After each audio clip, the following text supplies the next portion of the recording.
So if you are a new content creator and you're all about getting monetized, why are you wasting your time on those metrics trying to get sub? I had no idea, but now the more I think about it, the more it makes sense. Now, I know how we like to give a shout out to our favorite YouTube creators or someone that might have came in and chimed in on your comments and you want to give a shout out to them, but they're not necessarily within the same niche or the same like-minded content creator as you. And they come in and they say they're going to, hit you up. They're going to give you a sub and they're going to, because they want to support you. And you want to support them back, right? But listen, let me tell you, if they're not within that same group of like-minded creators and they have the same type of content in mind that you have, if it's not something that's of great interest to them, it may be doing you more harm than good. Let me tell you why.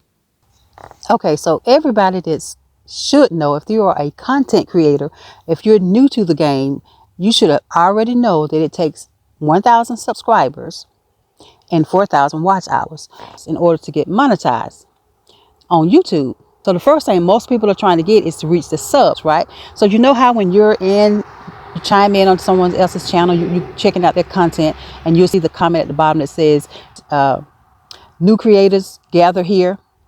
And you see that little support group and everybody wants to chime in, and they're going to take a little glance at your YouTube content, or they might say, well, subbed and waiting or something like that. I don't want to say it's sub for sub, but it's all about you want to show that content creator support, and you want them to show you support in return, right? Well, that may not be as good of an idea as we originally thought.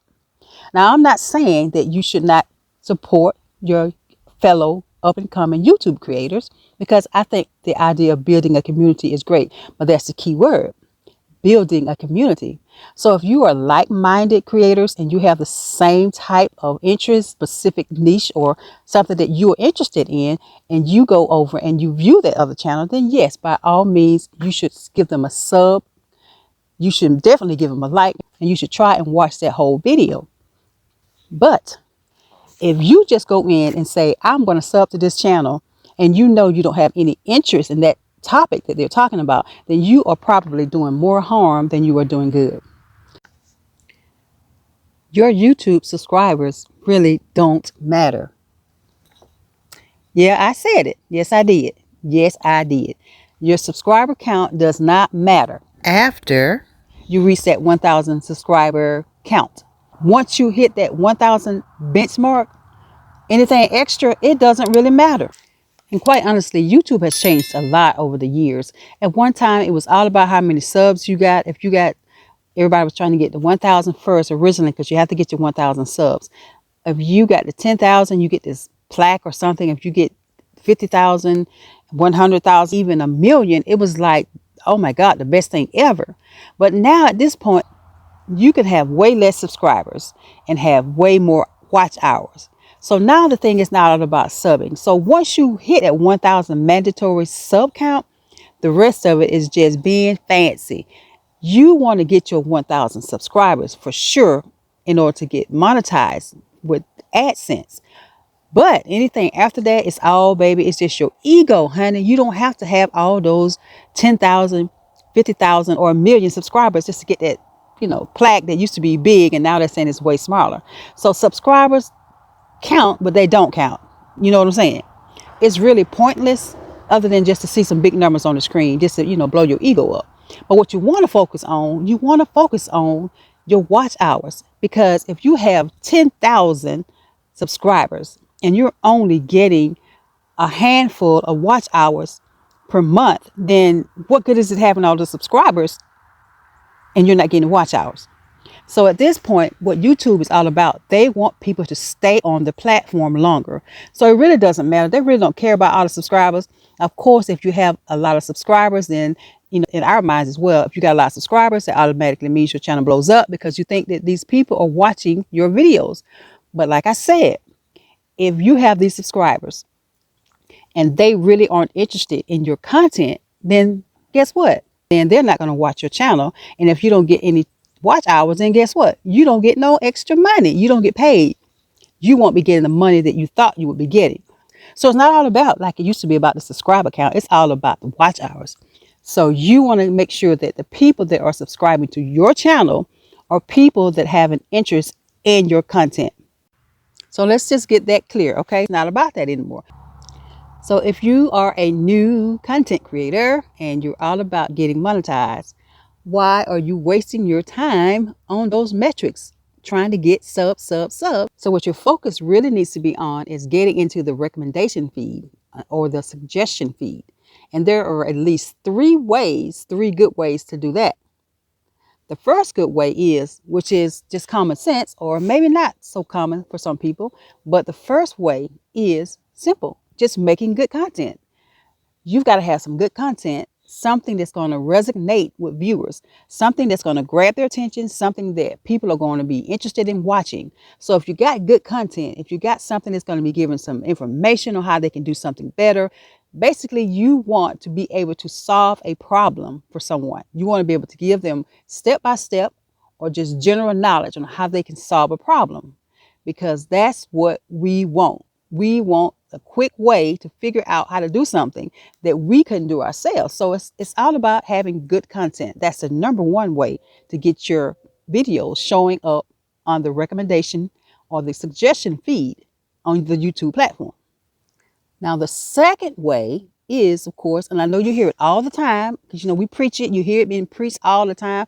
And I don't want to be preaching to the choir, but it's all about publishing your content on a regular, consistent basis. In other words, you got to put plenty of content out there regularly enough so that the algorithm picks it up. You can't just be a slacker and put something out once every 2 weeks or once a month or once every 2 months and just skipping around. I won't say I started out doing that, but I was doing that. And then I keep hearing so many content creators. I keep hearing so many people on this platform saying that you've got to publish content way more regularly than that.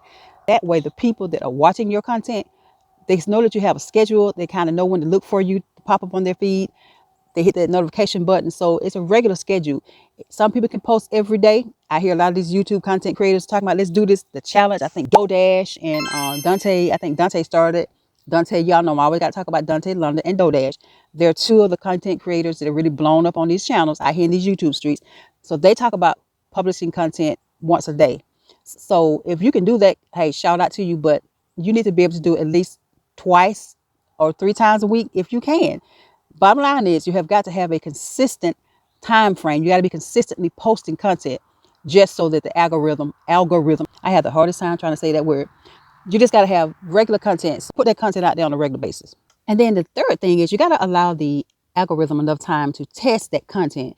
Let it dip in it and find your key viewers.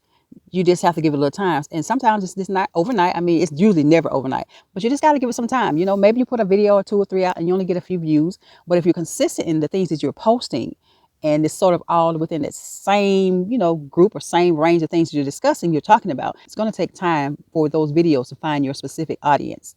So just know you got to have some good content. You got to do it consistently. And then you got to allow time for those videos to get tested on that YouTube platform. You got to give old Mr. Algorithm enough time to do his job. Now, just think about this. When you are doing a call to action, normally people are going to say subscribe first. They say like and subscribe. Please subscribe to my channel. And if you like this, give it a thumbs up, blah, blah, blah. But you know what? You can only subscribe to your channel once, right? But I think your first and your main call to action should be for them to like. Because guess what? They can like on every video that you have out, every video that you publish. So the main call to action should be to like and comment. And then if they like your content, they can subscribe. So to be honest, all traffic is not good traffic. Just because someone gave you a shout out to your channel and you can see an increase in subscribers, is not good traffic. Because if those subscribers that came over to your channel because they were prompted to and they really don't have an interest in the type of content that you're creating, they probably won't come back. They may like your video that they did watch, but they're not coming back. So it's not always a good thing to have people give shout outs to your channel if they're not interested in the same type of content that you're creating. So quite frankly, you need an organic audience. What I mean by organic, I mean they have an interest in what you are promoting. Otherwise, it's just bad traffic, because you need your audience, you need your subscribers to act like a real audience, somebody that really is interested in what you're talking about. Otherwise, it's going to hurt you more than it's going to help. Yep, believe it or not, anything else is actually damaging to your channel. It's damaging to the content you created. You think it's a good thing, but it can be a bad thing. It can be detrimental to your channel.